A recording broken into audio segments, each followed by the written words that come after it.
مسلمان کا کیا عقیدہ نظریہ سوچ ہونی چاہیے کہ اللہ کے سوا کسی سے جب مدد طلب کی جاتی ہے، اس کے بارے میں کیا عقیدہ ہے؟ ہمارا بنیادی اعتبار سے جو نظریہ اور عقیدہ ہے یعنی اہل اسلام کا، وہ یہ ہے کہ حقیقی مددگار ہر معاملے کے اندر یہ رب العزت جل و علا ہے۔ جب بھی ہم کسی سے مدد طلب کرتے ہیں، چاہے انبیاء کرام علیہم السلام سے کر رہے ہوں، چاہے اولیاء سے کر رہے ہوں، اہل بیت اطہار سے کر رہے ہوں، صحابہ کرام علیہم رضوان سے مدد طلب کر رہے ہوں، ان تمام سے مدد طلب کرتے ہوئے چاہے براہ راست ہم ان کو پکاریں یا ان کا وسیلہ رکھ کر ہم اللہ تبارک و تعالی سے سوال کریں، یعنی ان کو وسیلہ بنا کے اللہ کی بارگاہ میں پیش کریں، دونوں صورتوں میں ہمارا نظریہ اور عقیدہ یہ ہے کہ حقیقی اعتبار سے ہم اللہ تبارک و تعالیٰ کی بارگاہ میں ان کا وسیلہ ہی پیش کر رہے ہوتے ہیں۔ حضرت سیدنا ربیعہ رضی اللہ تعالیٰ عنہ نبی پاک صلی اللہ علیہ وسلم کو رات میں وضو کروایا کرتے تھے تہجد کے وقت،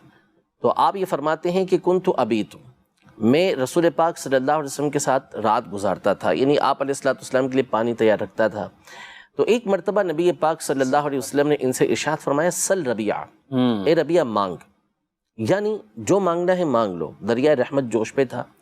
اب ان کے الفاظ دیکھیں گے، صحابی ہیں رضی اللہ تعالیٰ عنہ جو نبی پاک صلی اللہ علیہ وسلم سے براہ راست توحید کو سیکھنے والے ہیں۔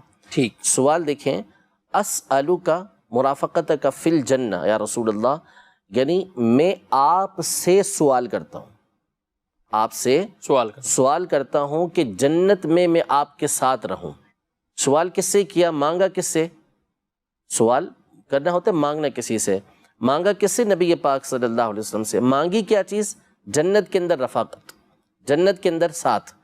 نبی پاک صلی اللہ علیہ وسلم نے یہ نہیں ارشاد فرمایا کہ یہ تم کیا کر رہے ہو، شرک کر رہے ہو، مجھ سے مانگ رہے ہو، اور کیسی چیز مانگ رہے ہو، جنت مانگ رہے ہو مجھ سے، بلکہ آپ علیہ السلام نے فرمایا کہ اب تم کثرت سجود کے ساتھ میری مدد کرو۔ یعنی آپ علیہ السلام نے ان کے اس فعل کے اوپر، ان کے اس سوال کے اوپر انکار نہیں فرمایا، بلکہ ان کے اس سوال کو برقرار رکھا، باقی رکھا، اور اس پہ فرمایا کہ اب جنت تو ہو گئی، لیکن کرنا کیا ہے، ساتھ ساتھ اب وہ نہیں ہو جانا کہ آپ بے فکرے ہو جائیں، بلکہ اب آپ نے مزید اللہ تبارک و تعالیٰ کی عبادت کرنی ہے، تو کثرت سجود کے ساتھ میری مدد کرو۔ ابو ہریرہ رضی اللہ تعالیٰ عنہ بارگاہ رسالت میں حاضر ہوتے ہیں اور حاضر ہو کر عرض کرتے ہیں کہ یا رسول اللہ انی سمعت منک حدیثا کثیرا انسا، کہ یا رسول اللہ میں آپ سے بہت ساری حدیثیں سنتا ہوں لیکن پھر میں اس کو بھول جاتا ہوں۔ تو نبی پاک صلی اللہ تعالیٰ علیہ وآلہ وسلم نے ان سے ارشاد فرمایا ابسط رداءک یا ابا ہریرہ، اے ابو ہریرہ اپنی چادر کو پھیلاؤ۔ بارگاہ رسالت میں وہ کیا شکایت کر رہے ہیں، سوال کس چیز کا کر رہے ہیں کہ میں بھول جاتا ہوں، وہ صورت اسی بن جائے کہ یاد رہے۔ نبی پاک صلی اللہ علیہ وسلم نے فرمایا کہ اپنی چادر پھیلاؤ۔ آپ علیہ السلام نے فغرف بیدیہ، اپنے ہاتھوں کو یوں چلو بھرا ہوا میں اور ان کی چادر کے اندر ڈال دیا اور فرمایا فضم، کہ اس کو اپنے سینے سے ملا لو۔ وہ فرماتے ہیں فضممتہ، میں نے ملا لیا، فما نسیت بعد، میں اس کے بعد کسی چیز کو بھولا ہی نہیں ہوں۔ سبحان اللہ۔ حافظہ ایک کیسی چیز ہے، وہ سوال کر رہے ہیں نبی پاک صلی اللہ علیہ وسلم سے۔